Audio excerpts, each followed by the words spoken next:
Salut tout le monde, bienvenue dans le Foot Club et installez-vous pour ce débrief parce que là, on a eu du match. Liverpool qui affrontait Newcastle, Arsenal qui se déplaçait à Nottingham ou encore ce Manchester City-Tottenham. Ah ouais, hein, la première ligue, elle nous a bien servi pour cette 27e journée. Bon, avant de commencer, évidemment, merci à tous ceux qui prennent le temps de liker et de commenter. Vous savez, sans vous, la chaîne ne grandit pas, donc merci à vous. On est de plus en plus nombreux, ça fait vraiment plaisir et on peut enfin commencer ce débrief. C'est parti. Mesdames et messieurs, c'est historique. On n'a pas de flop. Pour une fois, je crois que c'est bien la première fois qu'on n'a pas de flop. Tout le monde a fait le taf comme il fallait. Tout le monde, sauf peut-être une personne. Et là, je vais m'adresser directement à toi qui organise les matchs, à toi qui a décidé de mettre tous les gros matchs exactement au même moment. Regardez, on a eu Liverpool, Newcastle, Tottenham City, Nottingham Forest, Arsenal, exactement au même moment. Mais tu veux qu'on regarde ça comment? T'oublies qu'on est juste des supporters de foot. Tu nous donnes deux trucs à faire en même temps, on est perdu. La veille, mardi, on a eu des matchs sympas, comme Brighton qui affrontait Bournemouth ou Wolverhampton Fulham. C'est de la première ligue classique, t'aurais pu caler un ou deux matchs à ce moment-là. En plus de ça, regardez, tout à l'heure, il y a encore un match entre West Ham et Leicester qui doit être joué. T'aurais pu mettre un match à ce moment-là, on aurait eu un gros match par soir, nickel. Mais non, il fallait qu'ils mettent tout en même temps. C'est peut-être dit que ouais, génial, on va avoir un multiplex.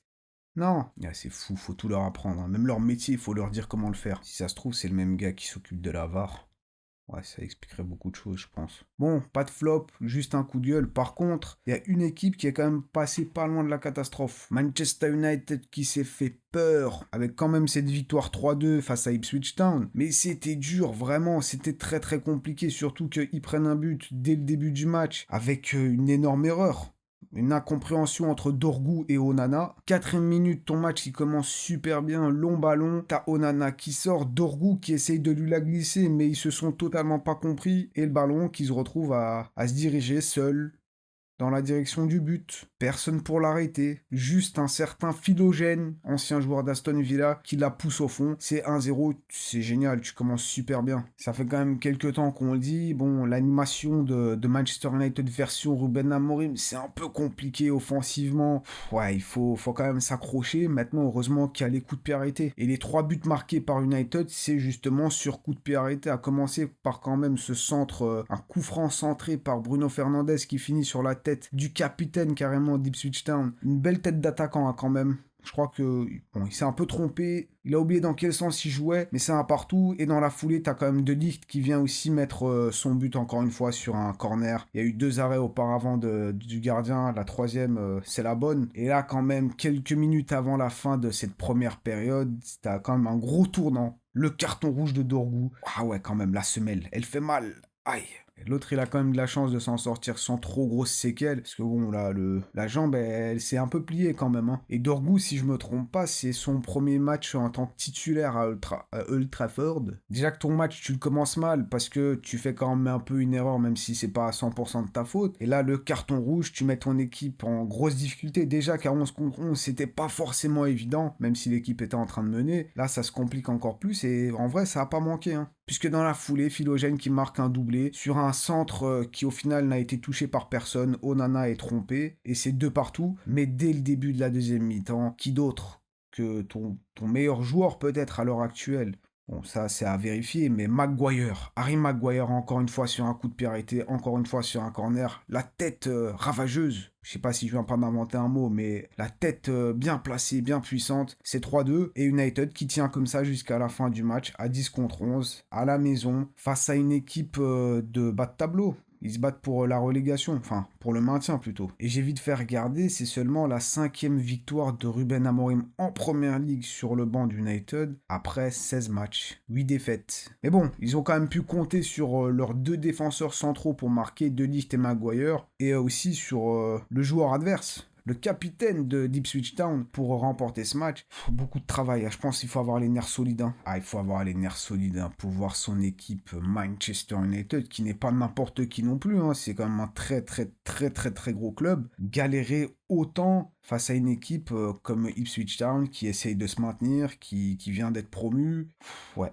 Par contre, une équipe qui a pas trop galéré, c'est Chelsea. Chelsea qui gagne 4-0 face à Southampton. Et là, la logique, elle a été respectée. Southampton qui se fait taper par tout le monde. Chelsea, ok, ils ont commencé, c'était un peu compliqué. Ils avaient pas trop d'occasions, ça tirait pas trop. On va dire sur les 20 premières minutes, ils conservaient la balle sans faire grand chose. Mais par contre, à partir de ce but de Nkunku sur corner à la 24e minute, là, Chelsea, ils ont commencé à dérouler. Nkunku qui 10 minutes plus tard la donne parfaitement pour Pedro Neto, frappe sans se poser de questions, ça fait 2-0. Bon, entre temps, t'as aussi Jorgensen qui se fait peur. Il a le ballon, il voit l'attaquant lui foncer dedans. Bon, il dégage en panique, mais quand même quelques secondes plus tard, il fait quand même un très gros arrêt sur cette tête ravageuse de nouveau. Onuachu qui met la tête, très bien capté par Jorgensen. Après, t'as aussi Colwill qui met sa tête et Kukureya qui finit bien l'occasion. Ouais, une bonne finition, mais tout ça pour dire que Chelsea, ils ont fait ce qu'il fallait faire. Maintenant, il y a quand même Cole Palmer. Même lui il le sait, c'est compliqué, il a raté une ou deux occasions assez importantes, assez grosses qu'il aurait pas raté je pense il y a encore quelques semaines. Tu sens qu'il survole plus autant qu'avant, il est un peu plus en difficulté, moins en réussite peut-être, moins en confiance, je sais pas. Mais en tout cas quand même 3 points pour Chelsea qui ces derniers temps enchaîne les flops et les mauvais résultats, comme Arsenal, qui jusqu'à là était invaincu depuis 15 matchs, invaincu à la maison. Ils ont perdu leur match face à West Ham lors de cette 26e journée. Je l'ai toujours là. Ouais, ça reste coincé quand même. Tu perds des points, tu perds 3 points face à West Ham, quoi. Ça fait mal. Et là, bon, ils affrontaient le 3e du championnat Nottingham et ça s'est fini sur un 0-0. Faut quand même le dire, c'était meilleur. On va dire dans le contenu, c'était pas aussi amorphe. C'était pas aussi mou. Tu sentais quand même qu'il pouvait peut-être se passer quelque chose. À un moment donné, t'as Calafiori qui tape le poteau. C'est dommage. Toi, Calafiori, quand même, t'as été nul, mais défensivement, c'est affreux, mais t'es vraiment pas bon. Surtout sur ces derniers matchs, tu fais peur. Quelques secondes justement avant ce poteau, il se fait avoir par Hudson-Odoi qui le passe, qui rentre dans la surface. Et lui, qu'est-ce qu'il trouve de mieux à faire? C'est lui mettre la pression dans le dos. Du coup, bon, Odoi qui tombe par terre et ça aurait pu siffler penalty. Bon, au final, il n'y a pas eu péno, mais quand même, j'ai serré un peu les fesses. Et après, je vois le poteau, j'étais pas bien. Ouais, non, c'est trop d'émotions en même temps. Mais ouais, du réchauffé, hein, j'ai envie de dire. C'est toujours la même chose. Arsenal qui a la balle, qui pousse, qui essaye, mais qui joue sans numéro 9. Du coup, bon, bah, ça finit pas d'occasion. Encore un match sans but marqué. Il y a quand même 13 frappes, mais seulement une petite frappe cadrée. Et ça s'améliore pas quand je vois que t'as des joueurs comme Zinchenko qui rentrent ou Sterling. Ouais, mais après, on fait avec ce qu'on a. Hein. À un moment donné, t'as Saliba qui te fait un retour, mais j'en ai rêvé encore cette nuit, c'était incroyable. Chris Wood, allez, tu marques des buts, pas contre nous. Il y a Saliba, incroyable tacle. Le Real, si vous le voulez, ben, va falloir vraiment aligner beaucoup d'argent. Beaucoup. Maintenant, Nottingham Forest a bien tenu. Ils ont eu quand même quelques petites occasions. Et en vrai, ça aurait pu se transformer en match comme face à West Ham. Ça aurait pu faire la même chose. On marque pas et l'équipe adverse qui nous punit sur une petite occasion. On va dire que c'est déjà un point pris. Mais ouais, c'est 2 points de perdu quand même. Tottenham, par contre, eux, bon, ils ont perdu 3 points face à Manchester City dans ce match qui s'est soldé sur un 0-1. Avec le retour de Haaland qui s'était blessé il y a quelques temps au genou. Là, il est revenu. Il a notamment pas pu jouer en Ligue des Champions. Il n'a pas joué face à Liverpool. Là, il est là et il marque. Dès la 10e minute, il arrive à mettre son but sur quand même un très bon travail de Doku. Magnifique passe. Entre tous ces joueurs de Tottenham. Waouh. Incroyable. Vraiment, Doku, il est vraiment en jambes. Même face à Liverpool, on l'a dit, il était en jambes. C'était un peu plus compliqué avec la finition, mais il a mangé, il a pris ses vitamines, ça se voit. Surtout que quelques secondes plus tard, il y a eu exactement la même occasion. Bon, cette fois-ci, Haaland rate, enfin, plutôt Vicario fait un très bel arrêt. Et sur cette première mi-temps, City, ils étaient quand même au-dessus. Ils se créent pas mal d'occasions. Tottenham, à part une petite occasion de rien du tout sur corner, ils ont pas fait grand-chose sur, on va dire, cette première mi-temps. City aurait pu marqué. Par contre, en deuxième mi-temps, on va dire que ça s'est un peu plus inversé et c'est Tottenham qui a commencé à enchaîner. Les deux gardiens ont fait quand même pas mal de bons arrêts et Tottenham qui essaye. Malheureusement, ça n'a pas donné grand-chose, mais à la fin du match, vraiment dans les dernières secondes, t'as Haaland qui met un but, qui au final a été annulé. Après que la VAR soit intervenue pendant au moins 4-5 minutes, vraiment c'était long. Mais Haaland au final, il cède de la main avant justement de marquer son but, donc but annulé. Et juste après vraiment, t'as Pape Matar Sarr qui rate Vraiment une très grosse occasion. C'était la dernière occasion du match. Il aurait pu transformer ça en un partout et ça aurait fait un match nul. Malheureusement, non. Il la met au-dessus. Au final, victoire de City. Et vous allez voir au niveau du classement, City, ils reviennent, mais vraiment fort. Ils commencent à vraiment mettre la pression à Nottingham Forest qui est troisième. À savoir qu'encore quelques temps, ils étaient au fond du trou. Là, ils sortent du trou. Allez, peu importe, le dernier gros match dont on va parler, c'est ce Liverpool-Newcastle qui s'est terminé sur un 2-0 pour les champions. Vous voulez les appeler comment? Malheureusement, pas de Isaac pour Newcastle qui était blessé, donc même pas dans le groupe, et Arne Slot, l'entraîneur de Liverpool, qui était dans les vestiaires, non, dans les gradins, puisque face à Everton, il a reçu un carton rouge, il y a eu, on va dire, une petite pression mise à l'arbitre, et au final, bon, il a été suspendu, je crois, pour 2 matchs, donc il regardera le prochain match aussi des gradins, et en vrai, Liverpool qui, de nouveau, sans être flamboyant, sans être incroyable, comme il pouvait l'être en début de saison, mais il gagne ce match quand même relativement tranquillement, il n'y a pas eu trop de difficultés. Newcastle, ils n'ont pas fait grand-chose, seulement 3 petites frappes. Szoboszlai, qui ces derniers temps est vraiment en forme, déjà face à City, il a mis un but. Là, il recommence. Et Mohamed Salah, qui cette fois-ci ne marque pas, mais par contre, il fait une passe décisive. Et grâce à ça, il a quand même à 17 passes décisives. Il reste plus de 10 matchs, plus de 10 journées à jouer, donc je pense qu'il en aura encore plus. Et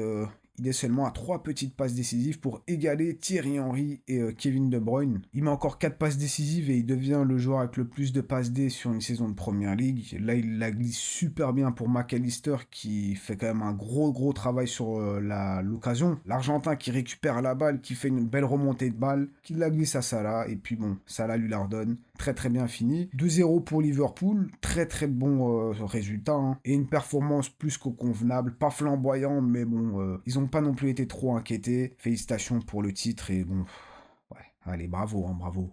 Mais bon, voilà, c'était nos résultats pour cette 27e journée. À savoir, comme j'ai dit, il reste encore un match entre West Ham et Leicester, qui du coup va être joué tout à l'heure, jeudi à 21h, si ça intéresse quelqu'un. Et à part ça, c'est vrai que j'aurais pu mettre Aston Villa dans les flops, vu qu'ils ont quand même perdu 4-1 face à Crystal Palace. Mais je vous ai déjà dit, cette saison, je suis pas emballé par cette équipe d'Aston Villa. Oui, ils ont battu...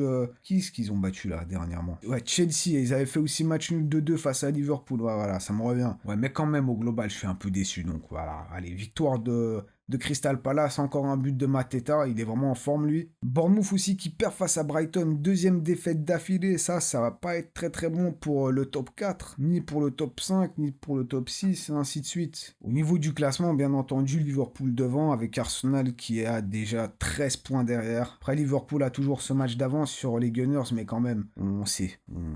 Et là, regardez City, qui est juste à un petit point de Nottingham Forest, à un petit point de la 3e place. C'est là où je vous avais dit, ils sortent du trou. Il y a Chelsea qui revient à la 5e place, à un petit point de City, et il est suivi de Newcastle, Bournemouth, Brighton, Fulham, Aston Villa. Bon, il y a une petite avance des Blues, mais attention quand même, hein, parce que ça peut très vite changer, on sait que ça va vite. Ce championnat, il est rapide.